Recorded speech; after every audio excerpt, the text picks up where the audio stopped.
Dustin Dunnit wants to know, what is the best exercise hand width to work the lower lats?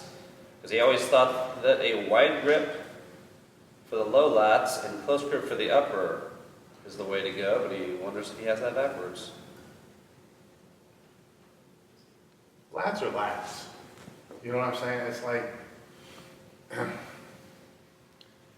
you have a bicep. You know, there's two heads of the bicep. All right.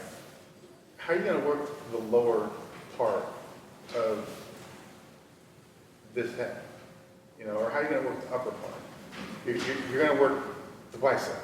All right. So the lats are the same way. I mean, there's a lot of muscles in the back. So the question really becomes, you know, are you talking about trying to make your lower lats attach lower? Because it's physically impossible to do. That's why you have people like Kai Green with real high attachments, and then Dennis Wolf with really low attachments, or, you know. So he's got the high ones too. He's got the high ones too. So Columbo. Yeah. You know, Frank, I mean, real low. I mean, you're not going to change that. You're only going to be able to make it thicker and wider. So now if it's a matter of making it thicker, making it bigger, I think from a bodybuilding perspective, and one thing I've always believed and that John has actually reinforced, is you have to find the movement that you feel it the most in the area that you're trying to work, especially if it's a weak point that you're trying to bring up. You can do all the deadlifts, bent rows, and all the heavy compound stuff that you want, but a lot of times you're not going to feel that in a specific area that you're trying to bring up. That has to be done with more slowly done isolation type movements that are going to focus on that. So I would suggest trying things like, you know, reverse grip, one arm pull downs, you know, it's with a big stretch, and then trying to arch. And you got to find your way through and think your way through until you find that position, and then keep the weight where you can keep the focus on that position and focus on it that way, instead of trying to ask somebody for a specific movement to do that. Because what I can mentally trigger and activate, you know, with one movement may be completely different than what somebody else is going to be able to mentally activate. And I see that a lot of times when I am working with John.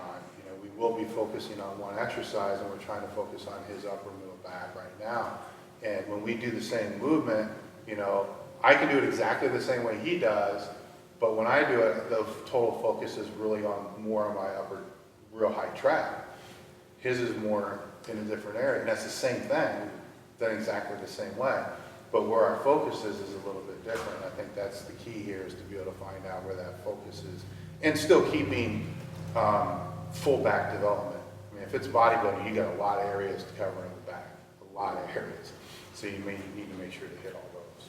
And it seems like here, like maybe he's just saying, using the word lats as though that's the entire back, where there are certain, Oh, you got the raptors. like a horizontal pull that's going to hit the center back, as opposed to a pull down or chin that's going to hit the lats. Yeah, and a lot of it's still going to depend upon, you know, it's bodybuilding is kind of a world of opposites. So if you do, you know, a wide grip pull down, a lot of people think that's going to hit the lats out wider, where it actually hits in closer. It's like the reverse. Mm-hmm. You know, a wide stance is going to squats and work more, you know, the groin, where a close stance is going to work more, you know, the outside. So it's almost an opposite type of thing.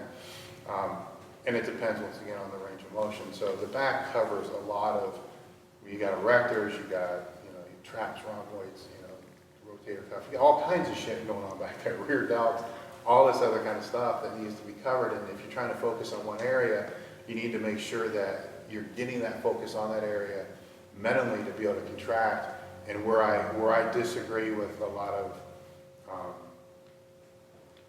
stuff that was said years ago, is in bodybuilding, to train your weakness first. I disagree with that. I think especially with your back, you want to fatigue everything else first, then go after what's weak, because everything else is already shot. So it's going to be really hard for that to take over. So when everything else is shot, it's going to be easier for you to zero in on a movement